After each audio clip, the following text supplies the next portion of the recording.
Hi friends. பெண்கள் எல்லாமே முக்காவாசி பேர் இப்படி தான் இருக்காங்க போல இருக்கு. எத சொல்றேன்னா, ஒரு ஷார்ட்ஸ்ல வந்து சொல்லியிருந்தேன் இல்லையா? இந்த மாரி யாராச்சும் பேசின உடனே மொத்த ஜாதகத்தையும் புட்டு புட்டு வைப்பீங்களா? யார் அப்படிலாம் அப்படின்னு கேட்டிருந்தேன் இல்லையா?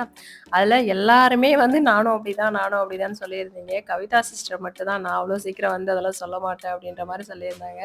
நானுமே அந்த மாரி ஒரு கேரக்டர் தான் எல்லாத்தையும் வந்து சொல்லிட்டு, ஏன் வந்து சொல்லக்கூடாதுன்னு நான் வந்து சொல்றேன்னா, நம்ம கேரக்டர வந்து ஃபுல்லா வந்து நம்ம சொல்லிர்றோம். நம்ம பேக்ரவுண்ட் எல்லாத்தையும் வந்து சொல்லிர்றோம். அத சொல்லிட்டு உயிர குடுக்குற ஃப்ரெண்டெல்லாம் இருக்காங்க. ஆனா வந்து ஒரு சிலர் வந்து நம்மகிட்ட எல்லாத்தையும் கேட்டு போய் பின்னாடி ஒரு மாரி வந்து பேசுறவங்க இருக்காங்க. நம்ம எல்லா விஷயத்தையும் சொல்றோம்னா, அத அடுத்தவங்க கிட்ட போய் சொல்லாம ஒரு ஏளனமா பேசாத இருக்காங்களா? அப்படின்ற மாரி தான் நம்ம பார்த்து தான் நம்ம எல்லா விஷயத்தையும் வந்து ஷேர் பண்ணணும்.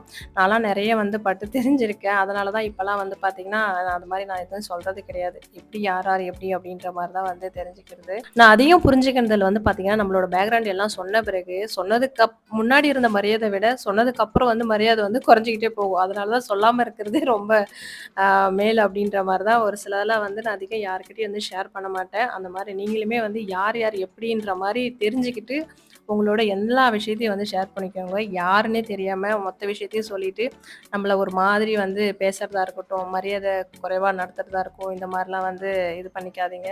சும்மா எனக்கு சொல்லணும்னு தோணுச்சு. அந்த கமெண்ட்ஸ் எனக்கு பார்க்குறப்பலாம் நம்ம தான் இப்படி இருக்கோம். பார்த்தீங்கன்னா, நெறைய பேர் இப்படி தான் இருக்காங்க போல இருக்கு அப்படின்ற மாரி தோணுச்சு. கொஞ்ச நாளா அந்த வெள்ளிக்கிழமை ஷார்ட்ஸு, ஒரு சில ஷார்ட்ஸ்லாம் நான் வந்து என்ட்ரன்ஸ் வந்து போடுறப்ப இந்த கமெண்ட்ஸ் வந்து வந்தது. நெறைய குடுத்துருக்கேன். நெறைய பேர் இப்ப புதுசா வந்து கேட்குறாங்க இல்லையா? அதுக்காக நான் சொல்றேன். நிலைவாசல்லாம் நல்லா தான் இருக்கு. ஆனா அந்த டோர் மட்டும் ஏன் அப்படி அழுக்கா இருக்கு அப்படின்ற மாரி கமெண்ட் பண்ணியிருந்தீங்க. அந்த ஒயிட் கலர் அந்த பெயிண்ட் பண்ணதால அது கை வச்சு கதவு வந்து ஓப்பன் பண்றோம் இல்லையா? அது வந்து அழுக்காகுது. நாங்க இன்னும் டோரே வந்து போடல.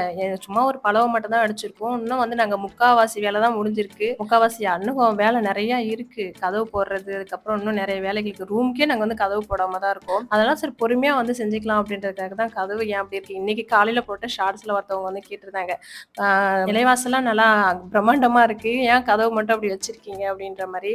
நாங்க பண்ற பிசினஸ் வந்து பார்த்தீங்கன்னா, 5000, 10,000 போட்டுலாம் முதலீடு போடுறது கிடையாது. லட்சக்கணக்குல போடணும். அதெல்லாம் கொஞ்சம் பொறுமையா கொஞ்சம் கொஞ்சம் கொஞ்சமா போட்டுக்கலான்றதுக்காக தான் நாங்க இந்த வீட்டுக்கே வந்திருக்கோம். இப்பதான் ஜன்னலே நாங்க போடாம இருந்து, இப்பதான் கொஞ்சம் வந்து ஜன்னல் போட்டோமே, அது மாரி கொஞ்சம் கொஞ்சமா போட்டுக்கலாம் அப்படின்ற மாரி தான் நாங்க வீடு கட்டவே ஆரம்பிச்சோம். அதனால ஒண்ணும் பெருசில்ல. பொறுமையா வந்து போட்டுக்கலான்றதுக்காக தான் அந்த கதவு வந்து அப்படி இருக்கு. கடனா உடனா வாங்கி நல்லா எல்லா ஆடம்பரமா முடிச்சுட்டு, ஃபுல்லா வந்து முடிச்சுட்டு நாங்க வந்திருக்கலாம். எதுக்கு கடன்லாம் வாங்கி சரி அதிகமா வந்து கடன வாங்கி வந்து முடிச்சுட்டு வர்றது அப்படின்றதுக்காக பொறுமையா கொஞ்சம் கொஞ்சமா இருக்கிறப்ப செஞ்சுக்கலாம் அப்படின்ற மாரி தான் நாங்க வந்திருக்கோம். அதனால பொறுமையா எல்லாத்தையும் பார்த்துக்கலாம் அப்படின்றதுக்காக தான் கதவு அப்படி இருக்கு. மத்தபடி வேற ஒண்ணும் கிடையாது. இன்னைக்கு நம்ம ஃபேமிலில ஆனந்தி சிஸ்டரோட பொண்ணு மகிஸ்ரீ வந்து 9வது பிறந்தநாள் கொண்டாடுறாங்க. இனிய பிறந்தநாள் வாழ்த்துக்கள் தங்கம். எப்போ ரொம்ப சந்தோஷமா, ஹேப்பியா இருக்கணும்.